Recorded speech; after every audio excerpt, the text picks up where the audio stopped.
Olha aí pessoal, bem-vindos ao Que Dúvida, seu canal de videoaulas aqui no YouTube. E olha aí, hein, sempre pensando em você que está estudando na escola pública.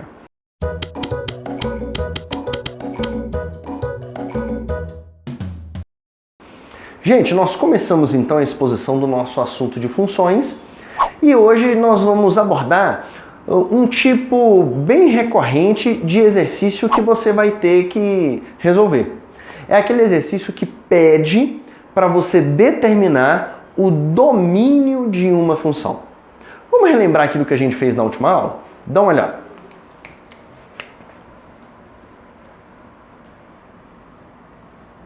Função é a lei que faz uma correspondência entre os elementos de um conjunto A, chamado de domínio, e os elementos de um conjunto B, chamado de contradomínio. Tá? Mas tem alguma forma de eu definir melhor o domínio? E fazendo novamente uma definição de forma intuitiva, eu quero dizer para você o seguinte: domínio é o conjunto de todos os números que podem ser usados na lei da função. Ok? De novo, domínio é o conjunto de todos os números que podem ser utilizados na lei da função. Então, vou explicar isso para você agora dando um exemplo. Olha só. Seja uma função f definida por um domínio que por enquanto eu não sei, ok? Mas que tem o contradomínio formado pelo conjunto dos números reais. E a lei dessa função, f de x, vai ser dada, sei lá, por exemplo, por 1 sobre x. Então, o que é que eu sei? Bem, se o número 1, não, o número 2, por exemplo, se o número 2 pertencer ao domínio, quem é o correspondente dele aqui no contradomínio? Ó, você pega o 2, coloca na função. O resultado é 1 sobre 2. Se for 3, a mesma coisa, olha, ó. O 3 se relaciona com 1/3. E assim sucessivamente. Quem é o único número que não pode ser colocado nessa lei de função? É o 0. Porque a gente sabe que não existe divisão de um número qualquer por 0. Então, ou seja, os valores que eu vou colocar na lei da função, eles estão restritos àqueles números que podem ser colocados aqui. Ou seja, nesse caso, quem é o domínio da minha função? É qualquer número real, com exceção do 0. Ok? Uma outra forma de reescrever isso aqui seria colocar assim, ó, os reais asterisco, ou seja, os reais sem o 0. Entendeu o que significa domínio? Tá? É muito fácil, muito simples. Tá? Claro que nós estamos trabalhando aqui com uma noção intuitiva, mas você vai encontrar vários exercícios no seu livro em que você tem que determinar o domínio. E nós vamos ver agora alguns exemplos desse tipo de exercício. Bem, vamos abordar então aqui uma questão que vai novamente pedir para você determinar o domínio. Só que, como a gente sabe, na matemática, a próxima questão sempre tem um novo detalhe, uma coisinha diferente. Então, vamos explicá-la para você. Você tem aqui essa função, lembrando que uma função, a lei da função, ela pode ser representada por f de x ou por y, tanto faz. Tá joia, pessoal? Bem, então, nós temos aqui uma função e a lei dessa função é 10 raiz de x sobre x. E a função quer que você determine, então, o domínio. Bem, vamos começar por essa parte aqui, ó. Opa, tenho aqui uma raiz quadrada. Qual a restrição que existe nessa raiz quadrada? Ou seja, os números que eu vou colocar aqui, eles podem ser negativos? Não. Pode até ser 0, porque raiz quadrada de 0 é 0, ok? a raiz quadrada de 1 é 1, raiz quadrada de 4 é 2, ou pode ser também um número que não tenha raiz racional, tá? Por exemplo, raiz de 3, raiz de 5, tranquilamente, tá? Mas não pode ser um número negativo. Então, como é que eu resolvo isso? Por meio de um intervalo. Então, eu vou colocar aqui essa reta e nós vamos marcar aqui, por exemplo, o número 0. Tá aqui, ó. 0, 1, 2. Eu sei que a restrição é esses caras têm que ser maiores ou iguais a 0. Tá aqui. Como é que eu represento isso na reta? Bem, se tem que ser maior ou igual, se pode ser igual, eu posso colocar aqui uma bolinha fechada, ok? E agora, para representar que os números que vão entrar no lugar do x são todos, podem ser qualquer um daqueles que são maiores do que 0, eu posso fazer assim, ó. O pessoal fala que é fazer uma cobrinha. Beleza. Agora, aqui, em relação a esse x que está no denominador, qual é a restrição que existe em relação a ele? Ele pode ser negativo ou pode ser positivo. Só não pode ser 0. Novamente, traço uma reta real, faço aqui as marcações dos números, só para eu ter uma correspondência aqui, ok? E agora, olha, pode ser qualquer número com exceção do 0. Ou seja, pode ser esses aqui e podem ser esses aqui também, tá bom? Aqui no 0 eu vou colocar uma bolinha aberta para indicar que o 0 não pode entrar. No final das contas, se eu pegar as restrições da primeira com as restrições da segunda e fizer a intersecção, o que pode ser usado ao mesmo tempo, tanto em raiz de 2 quanto no denominador x? Quem pode ser usado ao mesmo tempo são os números que são maiores do que 0. Tá aqui.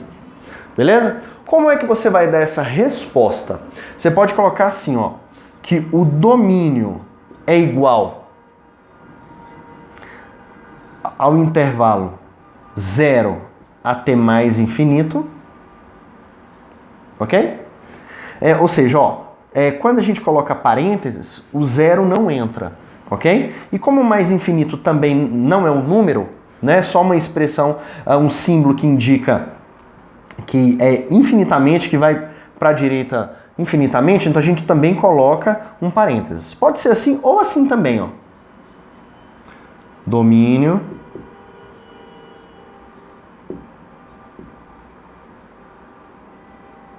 beleza? E eu ainda posso escrever esse domínio de uma outra forma.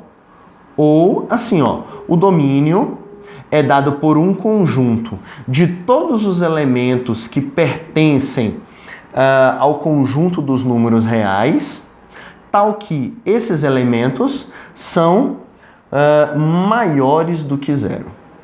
Então você pode escrever, representar a resposta ou domínio assim, assim ou assim. É isso aí, pessoal.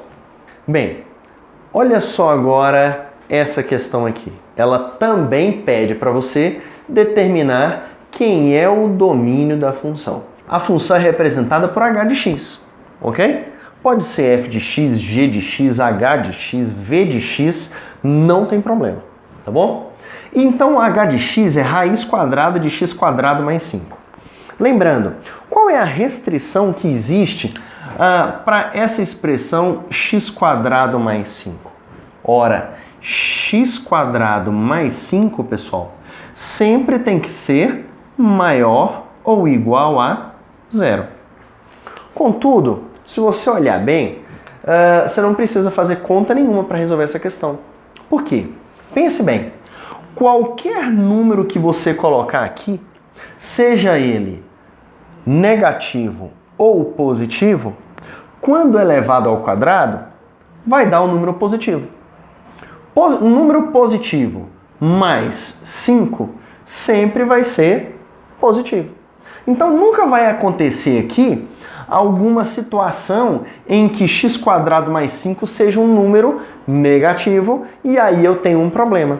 Portanto, o domínio dessa função é o conjunto dos números reais. Beleza? Agora, quero fazer uma mudança nessa questão. E se a questão fosse assim? H de x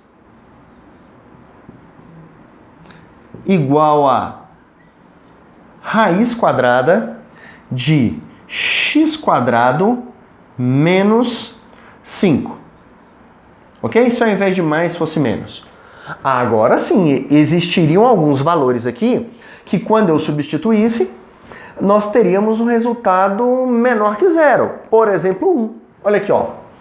1 ao quadrado dá 1. 1 menos 5 dá menos 4.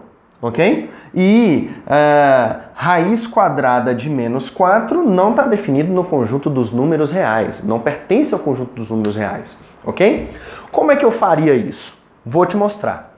Só para ficar mais tranquilinho, ao invés de menos 5, eu vou colocar o menos 9, tá bom? Só para a gente trabalhar com números inteiros.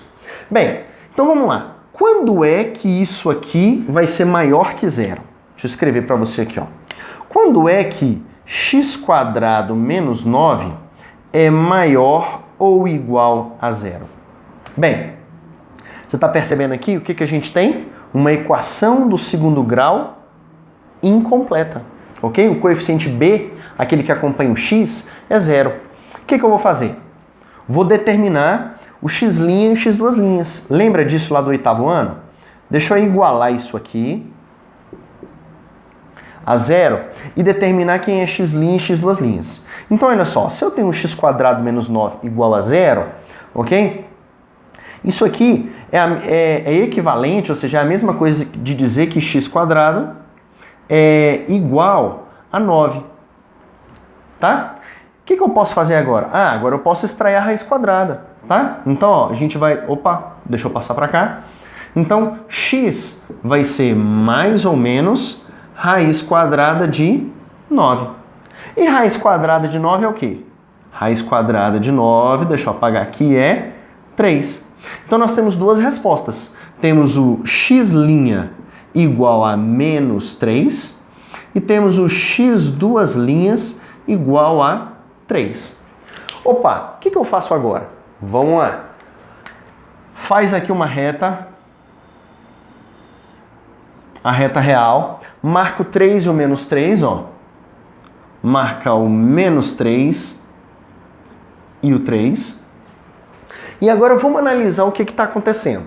Ó, lembra que quando você tem uma equação do segundo grau, se o coeficiente que acompanha o x², que nesse caso é 1, se ele for positivo, a nossa parábola tem concavidade para cima. Então, nesse caso, como o coeficiente a, que é 1, ele é positivo, a gente teria uma parábola assim, ó. Ok? Então, pessoal, o que acontece? O que significa isso aqui? Significa dizer que todos os números entre menos 3 e 3, quando eles forem substituídos aqui, eles vão dar um resultado negativo. Tá vendo? Ó, essa região está abaixo dessa linha do x. Agora, qualquer número maior do que 3 ou menor do que menos 3 vai dar um resultado positivo, que é o que a gente quer. E o 3 e o menos 3? Opa, 3 e menos 3 são raízes dessa equação. Então, ó, se eu substituir o 3, vai dar 0. Se eu substituir o menos 3, vai dar 0. Como não existe restrição em relação a essa expressão C0, eu posso incluir o menos 3 e o 3. E aí, no final das contas, quem é o domínio? Vamos escrever aqui para você, ó. O domínio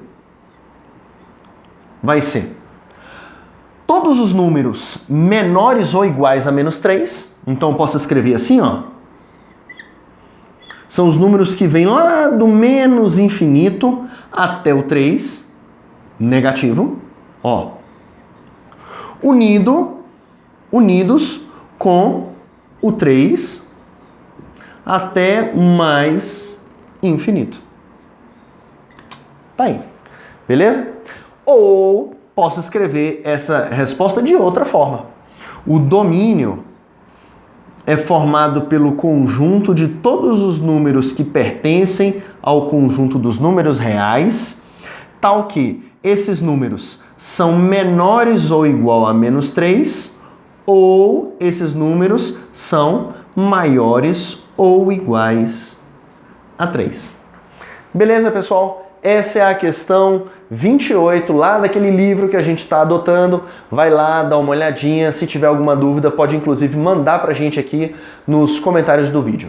Beleza? Valeu, brigadão!